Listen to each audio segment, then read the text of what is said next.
The winter of 1062 looks brutal for Roger de Hauteville. The youngest son of Tancred finds himself trapped in the fortress of Troina, a town perched in the Sicilian mountains with his wife and a few dozen loyal followers. Outside, a Muslim army commanded by Ibn al-Hawaz has surrounded the citadel. But that's not all. The Greek inhabitants of the town, fed up with the harshness of Norman rule, have turned against their new masters. Roger, who was happily raiding the Sicilian countryside, has to turn back in a hurry.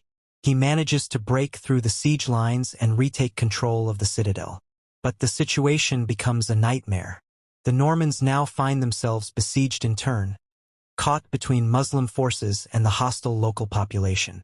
This second Christmas in Troina looks nothing like the first. No feast, no celebration, just hunger, cold, and the fear of knowing that outside, thousands of men are waiting for the moment to launch the final assault. Roger is 32 years old. He has spent less than 2 years in Sicily, and already his Sicilian adventure could end in this frozen town. During these long winter nights, the young Norman count must think about his situation. He is far, very far from his brother Robert Guiscard, the Duke of Apulia, who entrusted him with the mission of conquering Sicily. Robert cannot help him, busy as he is putting down rebellions in mainland Italy and pushing back the Byzantines who are trying to recover their former possessions. Roger is alone. With him, a handful of Norman knights, elite warriors certainly, but far too few in number against the Muslim forces who still control almost all of the island. Sicily is not an easy land to take. For more than 2 centuries, it has belonged to the Muslims who have transformed it into one of the jewels of the Mediterranean. Palermo rivals the greatest cities of the Islamic world. The Sicilian countryside produces abundant harvests. The ports are teeming with merchants from all around the Mediterranean basin. And now, these rich lands are defended by warriors determined not to let them fall into the hands of these barbarians from the north. But Roger is not just any barbarian. He belongs to the Hauteville family.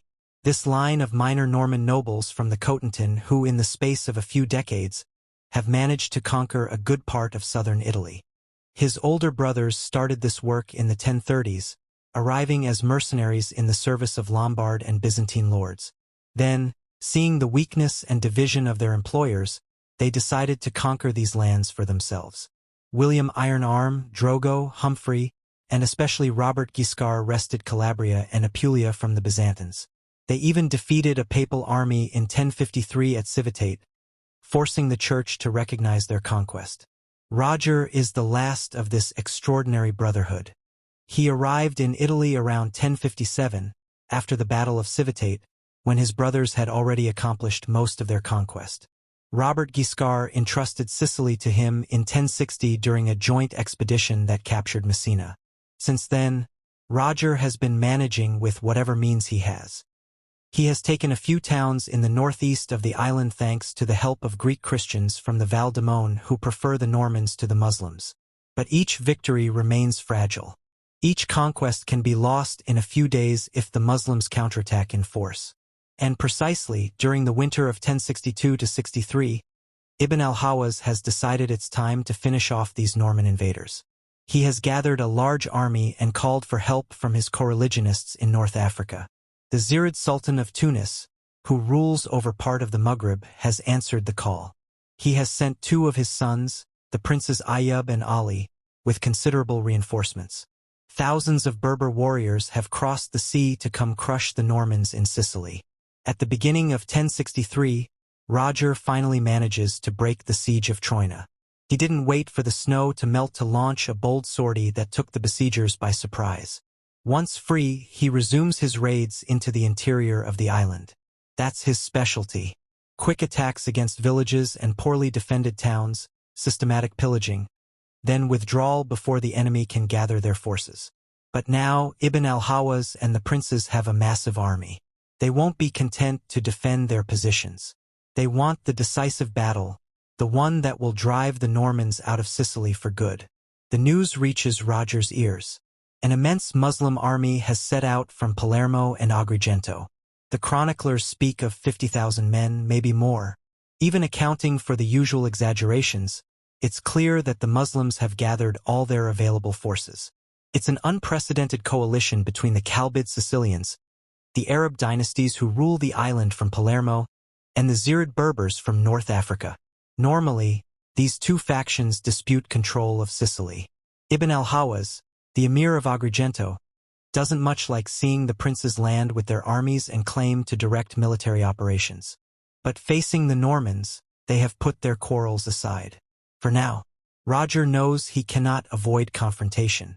With his meager forces, he could try to hide in the mountains, to harass the enemy with ambushes, to wait for the Muslim army to break up for lack of supplies. But this strategy has its limits. If he refuses combat, he will appear weak. The Greek Christians who support him might turn away from him. His own knights might begin to doubt. And above all, if he lets the Muslims regain the initiative, they will reconquer all the positions that the Normans have torn away at the cost of so much effort. So Roger decides to go all in. He will accept battle. With his 136 mounted knights and a few hundred foot soldiers, he will face an army that outnumbers him 100 to 1, maybe more. It's pure madness, but it's also typically Norman. These descendants of Vikings have always loved desperate situations, impossible fights, victories snatched against all logic. And besides, Roger has an advantage that the Muslims underestimate: Norman heavy cavalry. A Norman knight of the 11th century is a living weapon, a concentration of military technology and intensive training. Roger and his men represent the elite of the elite, the spearhead of the military revolution that is transforming Western Europe. To understand what will happen at Cerami, you must first understand what a Norman knight really is. First, there's the equipment. Each knight wears armor weighing between 15 and 20 kilograms. A coat of mail that covers the entire body, from shoulders to knees, composed of thousands of interlaced iron rings. This protection is almost impenetrable to the weapons of the time, capable of stopping arrows, deflecting sword blows, resisting lances. Over the mail, a hauberk, sometimes reinforced with metal plates at vital points. On the head, a conical helmet with a nasal guard that protects the face.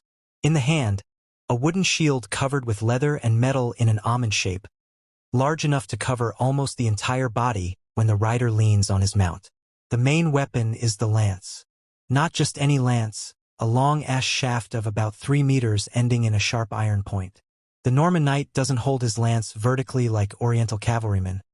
He braces it under his arm, parallel to the ground, in the couched lance position. This technique, still relatively new in 1063, transforms the lance into a battering ram. All the weight of the rider, all the momentum of the horse, everything is concentrated on this iron point that will hit the enemy at full speed. Then comes the sword, a long double-edged blade, a secondary weapon but formidable in melee. Some knights also carry a mace, particularly effective against armor. And then the horse, not a light and fast steed like those of Muslim cavalry, but a massive destrier specially bred and trained for war. These horses can weigh up to 600 kilograms, are capable of carrying a rider in full armor and charging at a gallop without slowing down. They are trained not to fear the noise of battle, to keep advancing even when arrows whistle around them, to crush everything in their path. But equipment is not enough. What really makes the Normans strong is discipline. These knights are not a band of individual warriors fighting each for themselves. They form a cohesive unit trained to charge together, to maintain formation even in the heart of chaos. That's what makes them deadly. When 20 Norman knights charge in tight formation, lance couched at full gallop, they create a shock that can break any infantry line. The noise alone is terrifying. The thunder of hooves, the clatter of armor, the war cries. Then comes the impact, a ton of metal and muscle hitting the enemy at 30 kilometers per hour. The armies they face have never seen anything like it. The Muslims of Sicily have numerous and brave troops. Their light cavalry mounted on fast horses, excellent in harassment and skirmishes. Their infantry composed of lancers and archers can hold a defensive position. But facing a charge of Norman heavy cavalry, these formations have no chance if they are taken head-on. The only solution would be to have a very disciplined pike phalanx capable of maintaining a wall of lances pointed forward, or numerous archers who could shoot down the horses before they reach contact. But even with these tactics, the risk is enormous. Roger knows this. He has spent the last few years perfecting the art of using his heavy cavalry to maximum potential. He has learned to choose the terrain, to identify the precise moment to launch the charge, to coordinate the different bodies of his small army. He also knows that, in a pitched battle, these knights must charge together. If one of them rushes forward too early, if the formation breaks up, if the horses tire before the crucial moment, all is lost. The charge must be a hammer that falls on the enemy anvil in one blow, brutal, irresistible. With him for this battle of June 1063, Roger can count on names that will enter legend. His nephew Serlo, son of his older brother who remained in Normandy, a warrior in his 20s who already commands his own troop of 30 knights. Roussel de Balliol, an adventurer who had to flee the Duchy of Normandy for shady affairs, and who has made a reputation in the fighting in southern Italy. Ansgar of Puset, from the Eastern Duchy, one of Roger's trusted men who will become one of the main barons of the future court of Palermo. These men have all chosen to leave Normandy to try their luck in the sun. They have nothing to lose and everything to gain. In Normandy, they are younger sons without inheritance, sons of minor lords with no future. Here in Sicily, they can become counts, barons, lords of vast domains. But first, they must survive Cerami. In June 1063, Roger's scouts report that the Muslim army is heading toward Troina. Ibn al-Hawaz and the Zirid princes have decided to strike where it hurts, to retake this fortress that gives the Normans control of the route between Messina and the interior of the island. Roger must react quickly. He cannot let Troina fall. It would be the beginning of the end. All these conquests of the last 2 years would collapse. So he decides to march to meet the enemy, to force battle before the Muslims reach Troina. About 8 kilometers west of Troina lies the town of Cerami, perched on a rocky hill that dominates the surrounding valley. Below flows a small river, a tributary of the Salso that crosses fertile lands. It's a strategic location. Whoever controls Cerami can observe all troop movements in the region. Roger makes a bold decision. He will send Serlo ahead with only 30 knights to seize Cerami before the Muslim army arrives. It's risky. If the Muslims fall upon Serlo before Roger can join him with the bulk of his forces, the young man and his 30 knights will be massacred. But Roger has no choice. They must take Cerami. Serlo arrives at a gallop before the town gates. The inhabitants, surprised by this sudden appearance of Norman cavalry, don't have time to react. Serlo and his men break down the gates, spread through the streets, neutralize all resistance. In a few hours, Cerami is in Norman hands. Serlo has the gates closed and barred. His knights deploy on the ramparts, and there they wait. They don't wait long. Soon on the horizon appears a cloud of dust. The Muslim vanguard arrives. Hundreds of cavalry, perhaps more than 1,000, present themselves before Cerami. They expected to find an open or poorly defended town. Instead, they discover closed gates and armored warriors on the walls. Ibn al-Hawaz, who commands this vanguard, immediately orders the assault. His men dismount and try to scale the walls. But Cerami is not an easy town to take. The ramparts are high and solid. The 30 knights of Serlo, even dismounted, form a formidable defense. They repel wave after wave of escalade attempts.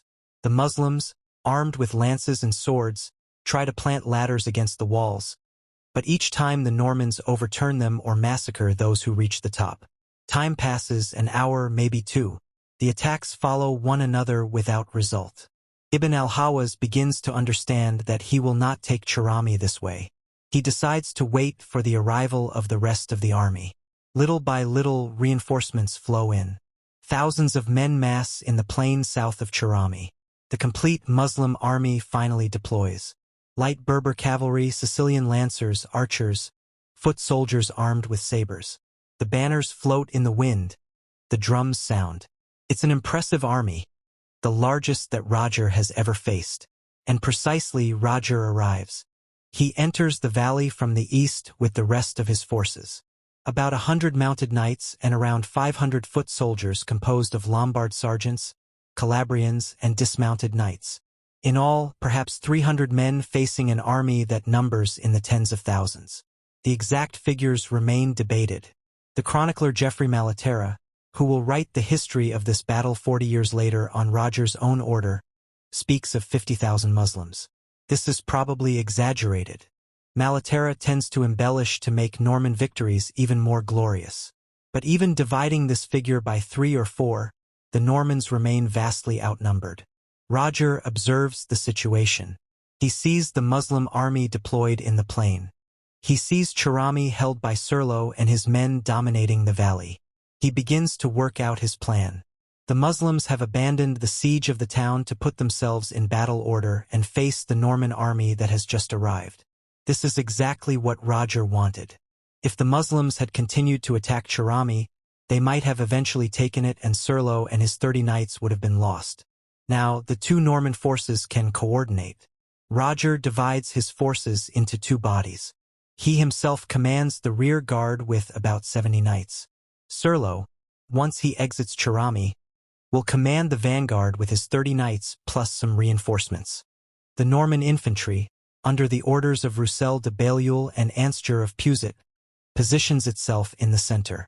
It's a tactic that Roger has already used before, notably at the Battle of Castrogiovanni 2 years earlier. The idea is simple. The infantry holds the line while the cavalry looks for the right moment to charge. The Muslims deploy their forces according to their own strategy. The vanguard, composed mainly of Berber cavalry, positions itself facing the Normans.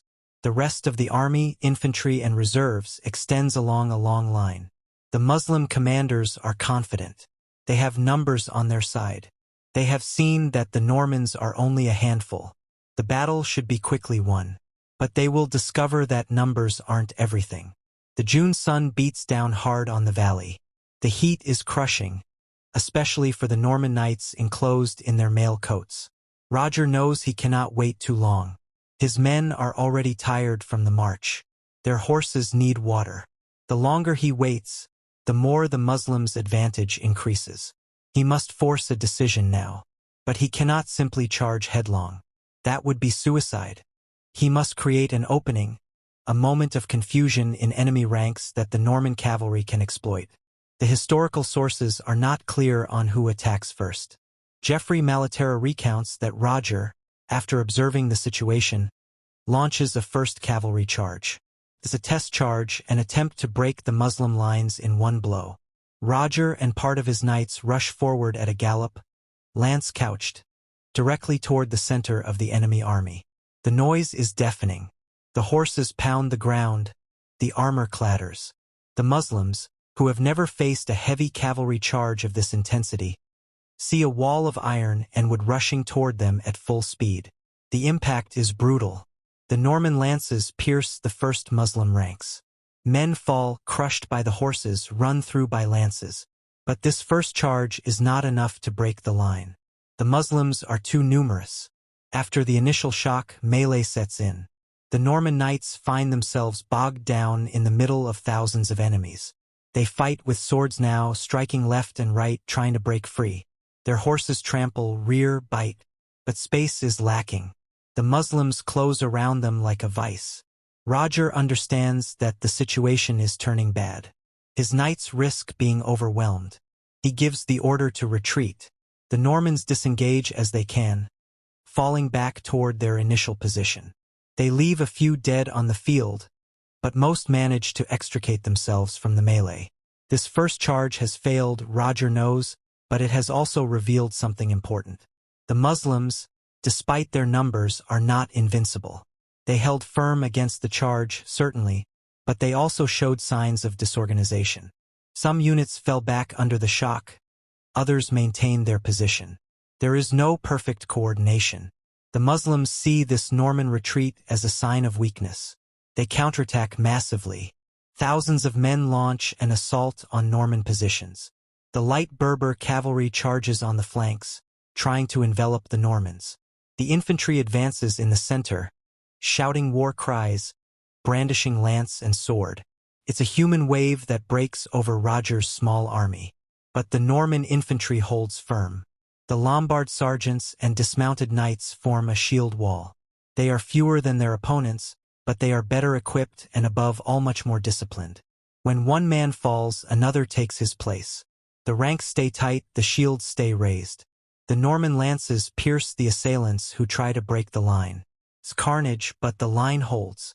Roger observes all this from his position. He sees that his infantry is resisting. He also sees that the Muslims are now engaged in battle, their force concentrated on the frontal attack. This is the moment he's been waiting for. He signals to his knights. It's time for the second charge, the one that will change everything. But this time he doesn't charge alone. He coordinates his attack with Serlo. Serlo and his 30 knights are still in Cerami. They have watched the battle from the ramparts. Roger has gotten the message to them. When the Muslim army is fully engaged against the Norman infantry, Serlo must exit Cerami and charge the enemy's left flank. It's a classic but formidable maneuver. While the enemy is focused on the front, a fresh force takes them from the flank and sows chaos in their ranks. The moment arrives. The Muslims are assailing the Norman infantry, certain that victory is near. And suddenly, the gates of Cerami open. Serlo and his knights burst from the town like an avalanche of iron. They race down the hill at full speed, lance-couched, straight toward the left flank of the Muslim army. No one expects them. The Muslims, focused on the frontal attack, have not prepared any defense on their flank. The impact is devastating. Serlo's 30 knights hit the Muslim flank like a battering ram. The lances pierce the first ranks. The horses knock down everything in their path. In a few seconds, the Muslim formation on this side breaks apart. Panic begins to spread.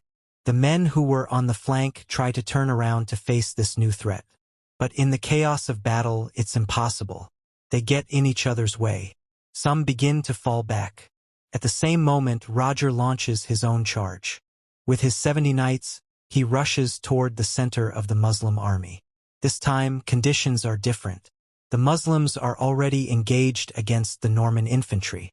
They haven't been able to reform after the first charge, and now they must face two simultaneous charges, one from the front and one from the flank. It's too much. Roger's knights smash through the Muslim center. Their lances wreak havoc. Then, once the lances are broken, they draw their swords and continue to strike. The horses trample the fallen men. The noise is infernal.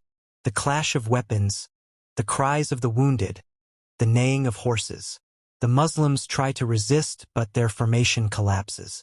Some units fall back in good order, others flee in disorder. And this is where the Normans show all their experience. They don't scatter to pursue individual fugitives. No, they maintain their cohesion. Roger's knights and Serlo's manage to join up in the heart of the Muslim army. Together, they form a compact mass of heavy cavalry that continues to advance, breaking everything in its path. It's like a wedge being driven into a log. The Muslim army splits in two. Ibn al-Hawaz, who commands the Muslim forces, tries to rally his troops. But it's too late. Panic is winning. The soldiers see their comrades falling by the dozens, by the hundreds. They see these armored knights who seem invincible, who keep advancing no matter what is thrown at them. The cohesion of the Muslim army disintegrates. The Berber units that formed the vanguard begin to fall back. The Sicilians try to hold, but they too eventually give way. What was an organized army becomes a confused mass of fugitives. The soldiers throw down their weapons to run faster. Some try to reach Cerami to take refuge there, but the town is in Norman hands. Others flee toward the south, toward Palermo. The Norman knights pursue them. This is when the real carnage begins. In a medieval battle, most deaths don't occur during the combat itself, but during the pursuit that follows. An enemy who fights can defend himself. An enemy who flees can only die. The Normans gallop behind the fugitives, catch them, cut them down. Their swords strike the backs of running men. The horses trample those who stumble. The valley of Cerami transforms into a slaughterhouse. Geoffrey Malaterra in his chronicle reports that 15,000 Muslims are killed. Other sources speak of 20,000, of 35,000. Again, the figures are probably exaggerated. But even reducing them, it's clear that the Muslim defeat is total. Thousands of men perish in the battle and the pursuit that follows. The rest of the army scatters across the Sicilian countryside. Geoffrey Malaterra, the chronicler who will recount this battle, adds an element that will become legendary: the intervention of St. George himself. According to his account, at the moment when the situation seemed most desperate for the Normans, when the infantry was about to give way under Muslim assaults, a rider suddenly appeared in the Norman ranks. A warrior dressed in gleaming white armor, mounted on a white stallion, carrying a lance topped with St. George's flag, a red cross on a white background. This miraculous rider supposedly charged at the head of the Norman troops, opening a bloody path through enemy lines. The Muslims, struck with terror before this apparition, supposedly began to flee. The Normans, galvanized by this divine support, supposedly found their courage and strength again, launching the final assault that broke the enemy army. Obviously, modern historians are skeptical of this kind of account. The miraculous appearance of saints on battlefields is a classic feature of medieval historiography. Chroniclers love to add marvelous elements to transform a military victory into divine intervention. Geoffrey Malaterra himself was probably influenced by accounts of the First Crusade that had just ended a few years before he wrote his chronicle. During the Crusade, many witnesses had reported visions of saints fighting alongside the Crusaders. But beyond the marvelous aspect, this story of St. George reveals something important about how the Normans conceived their conquest of Sicily. For them, it wasn't simply a war of territorial conquest. It was a holy war, a reconquest of Christian land fallen into the hands of infidels. Roger and his knights saw themselves as instruments of divine will, charged with liberating Sicily from Muslim domination and bringing the island back into the fold of Christianity. This religious vision of the conquest wasn't just propaganda. It played a real role in troop morale. When you're 136 against tens of thousands, you need superhuman motivation not to flee. Religious faith, the conviction that you're fighting for a just cause, that God is on your side, that the saints protect you, all this helps overcome fear. The Norman knights at Cerami believed they were fighting with heaven's support.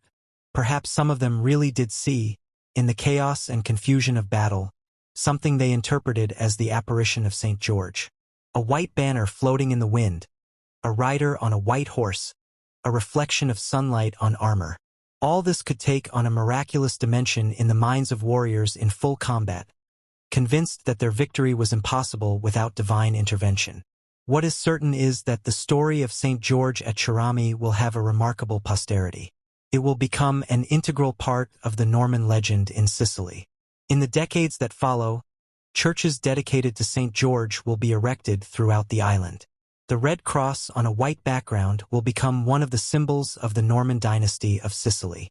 Roger himself will send captured camels to Pope Alexander II to celebrate his victory, and the delighted Pope will send back a papal banner to Roger with absolution for him and his troops. It's an official recognition by the Church that the Norman conquest of Sicily is a legitimate enterprise blessed by God. On the site of the battle, a large cross will later be erected in memory of Serlo and his 30 knights. This place will take the name of Pietra di Ercole, Serlo's rock. For centuries, Sicilians will tell the story of this incredible battle where a handful of Normans defeated a gigantic army thanks to the help of St. George. Historical reality and legend will mix until they become inseparable. The victory of Cerami changes everything. In one day, Roger has destroyed the largest army that the Muslims of Sicily have ever assembled against him. Ibn al-Hawaz, the emir who had organized this coalition, survived the battle, but his prestige is ruined. He will never again be able to gather such a force. The Zirid princes, Ayyub and Ali, who came from North Africa with their Berber warriors, have seen their troops massacred. They returned to Tunis having lost thousands of men and having accomplished nothing. More importantly, the coalition between the Calbid Sicilians and the North Africans begins to crack. The two groups accuse each other of the defeat. The Sicilians reproach the Berbers for their indiscipline and their tendency to flee too quickly. The Berbers accuse the Sicilians of not having properly defended their position. Ibn al-Hawaz views with suspicion the growing influence of the princes in Palermo and the rest of Sicily. He begins to wonder if these supposed allies aren't becoming rivals who are taking advantage of the war against the Normans to extend their own power.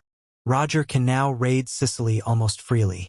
In the months following Cerami, he launches raid after raid into the Sicilian countryside.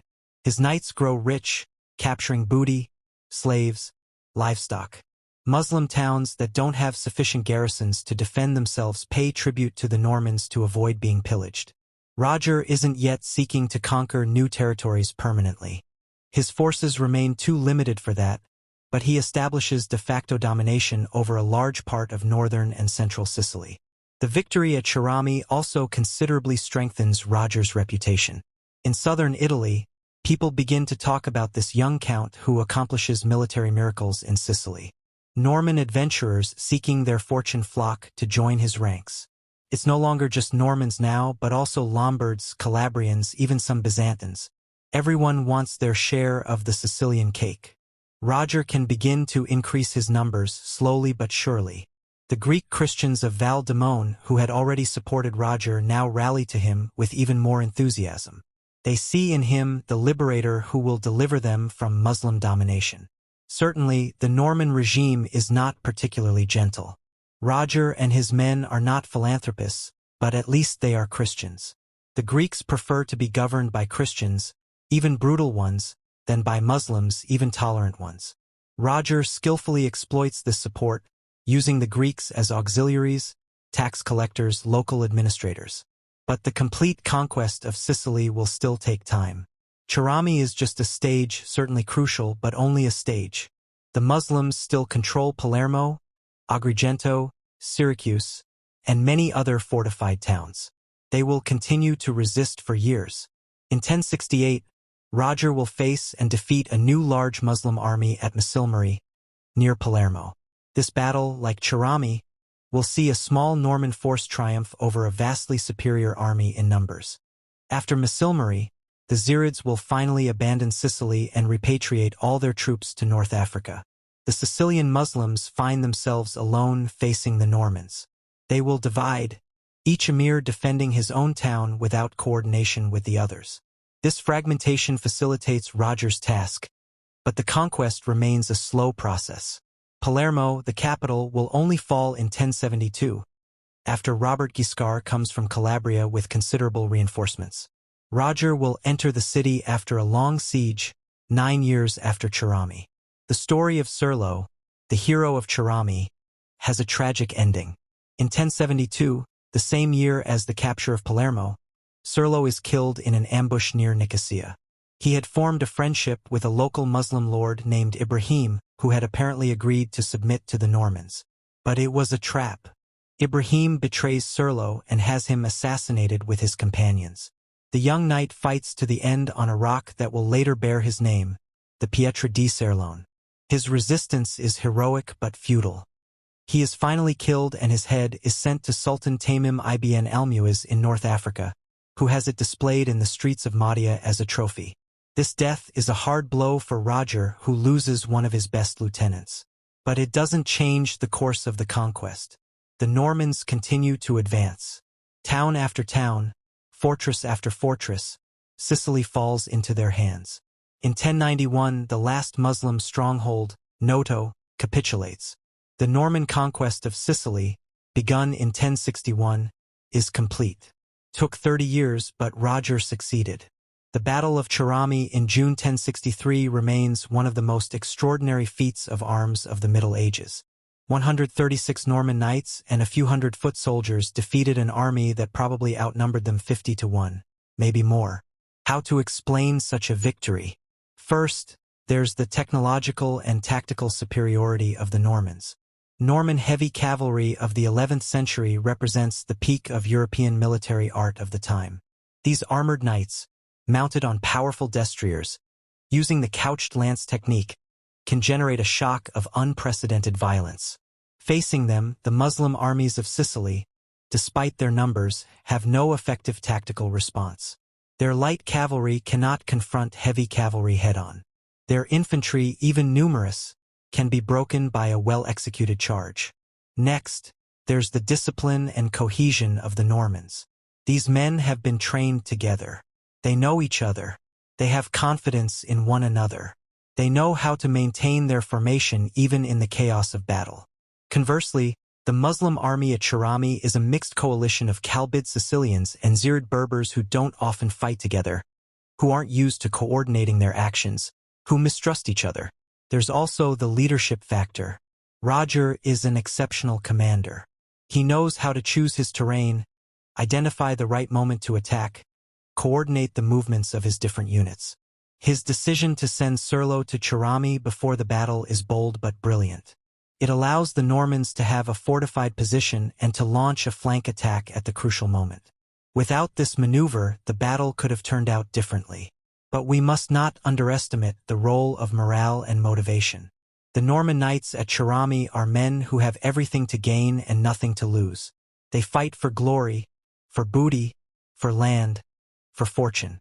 Many of them are younger sons without inheritance who left Normandy precisely because they had no future there. Sicily represents their great chance. They are ready to risk everything.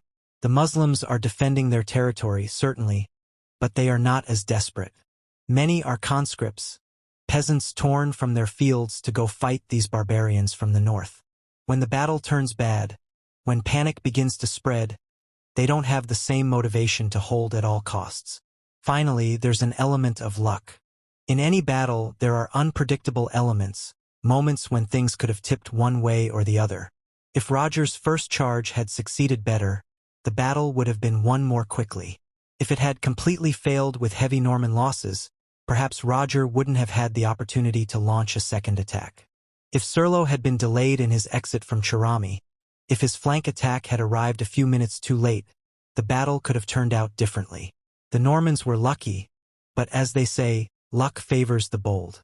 Roger and his men created the conditions for their own luck through their audacity, their discipline, their tactical excellence. The Battle of Cerami will enter Norman legend. It will become a symbol of the Normans' ability to accomplish the impossible, to win against all odds. It will inspire other Norman knights throughout Europe and the Mediterranean. In 1097, when Norman crusaders participate in the First Crusade in the Holy Land, they will use the same tactics, the same heavy cavalry, the same audacity that made Roger successful at Cerami, and they will obtain the same spectacular results, crushing Muslim armies vastly superior in number in battles like Dorylaeum and Antioch. Geoffrey Malaterra, the chronicler who will tell the story of Roger and the conquest of Sicily, will write his chronicle around 1100 at the request of the great Count Roger himself, now aging. Malaterra will transform Roger's military exploits into an epic, into a heroic story intended to legitimize the Norman conquest and glorify the Hauteville dynasty. His account of the Battle of Cerami will fix for posterity the image of these 136 knights who dared to face a gigantic army and who triumphed through their courage, their faith, and the help of St. George. Roger will die in 1101, 2 years after Malaterra completes his chronicle. He will have spent 44 years in southern Italy and Sicily, of which 40 years fighting. He leaves behind a solid state, a county of Sicily that controls the entire island plus part of Calabria. His son Roger II will inherit these lands and will proclaim himself King of Sicily, thus creating one of the richest and most powerful kingdoms of the medieval Mediterranean. The Norman kingdom of Sicily will be remarkable for its religious and cultural tolerance. The pragmatic Normans will allow Muslims and Jews to continue living according to their laws, to practice their religion, to speak their language. The kingdom's administration will use Arabic, Greek, and Latin. Muslim artists will decorate Norman palaces. Arab scholars will translate Greek texts into Latin at the court of Palermo. This unique blend of Latin, Greek, and Arab culture will make Norman Sicily a leading cultural and intellectual center, a bridge between Christian Europe and the Muslim world. But all this would not have been possible without the military victories that allowed the Normans to conquer the island. And among these victories, Cerami occupies a special place. It's the battle that broke Muslim power in Sicily, that opened the way to the conquest of Palermo, that demonstrated to the world that the Normans were a first-rate military force capable of defeating any adversary. When you look at Cerami today, it's a quiet little village in the Sicilian mountains with a few thousand inhabitants, stone houses clinging to the hillside, an old ruined fortress overlooking the valley. It's hard to imagine that here, almost 1,000 years ago, one of the most important battles of the Middle Ages took place.